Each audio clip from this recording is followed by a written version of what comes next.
Hello stenographers, be ready for the dictation. The speed of dictation will be 100 words per minute, so be ready for it. 5 seconds to go. Start. Sir, let me at the outset congratulate the Finance Minister for having given us a budget which is nothing but a continuation of the past. At least he has not, in the name of wanting to do something dynamic, receded.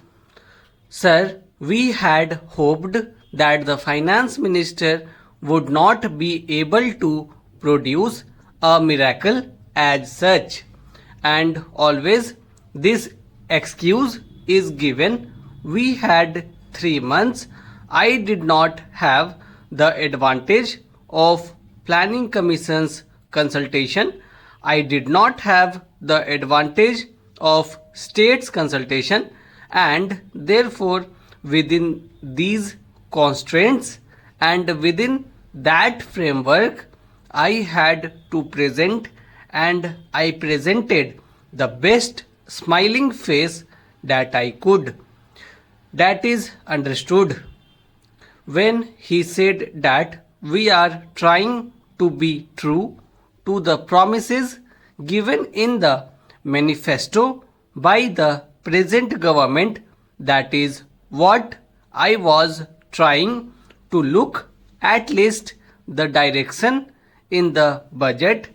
I must say that in this budget, at least apart from some words paying compliment, praise and lip sympathy to the agricultural sector, to the rural industry, to handloom, to powerloom, to handicrafts, let us see what are the facts.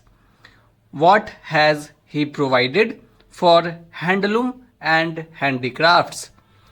Let me take up this point just now.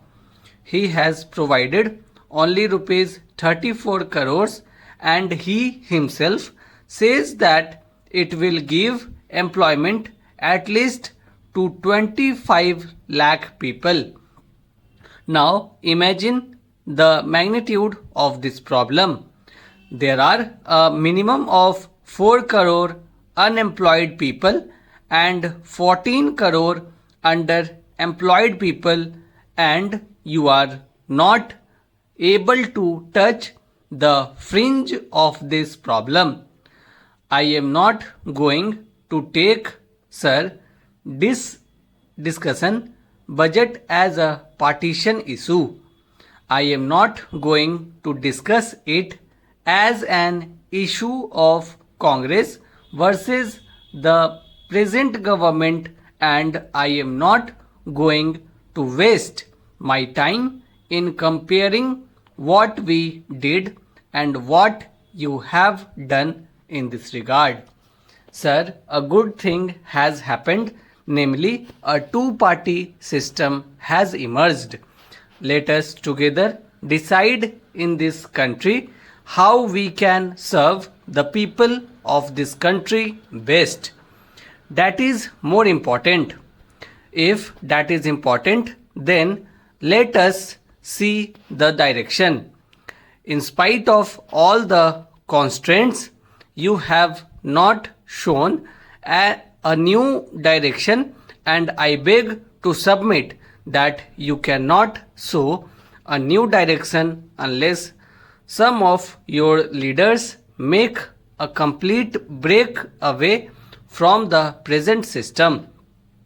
In spite of all that has been done in the past, the fact remains that, sir, in our country we have two economies running, namely the economy of a mini India and the economy of maxi India, or the economy of 3 crores of people and the economy of the remaining 8 crore people. It is true that in the world today, India stands third in technological know-how and expertise personnel.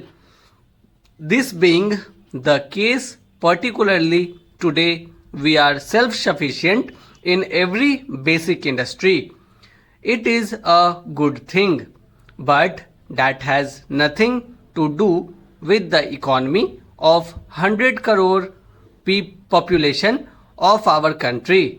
I had a quarrel even with the previous minister over the budget proposals.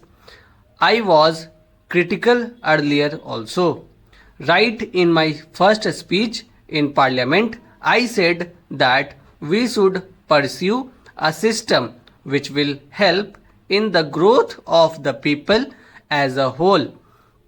The fault is not with the individual, the fault is with the system, a system where capital formation takes place in the hands of a few for the benefit of the few.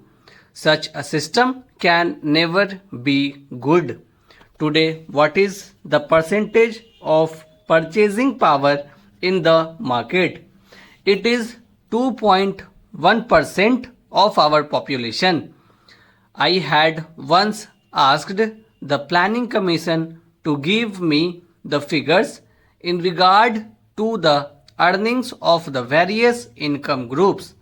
Those people who earned between rupees 500 and rupees 5000 in this country constitute 2%, and those people who earn more than rupees 5000 per month constitute 1% of our population. The total percentage of these two income groups comes to 3%. These are the main people who have the purchasing power in the markets. So the private sector, which controls the entire consumer goods industries, has the market for their goods. You are going to encourage them in the name of concession.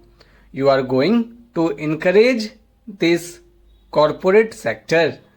When you say that you want to encourage the customer goods industries, it is clear that these consumer goods industries are benefited because they are getting the profits, and the margin of profit is higher since these industries will control the purchasing power of the people. Are we going to change this picture? If you really want to change this picture, then the rural class must get the purchasing power, and there must be goods which should be produced in the rural sector so that they can buy those goods. Now, no goods could be produced in the rural areas. Stop.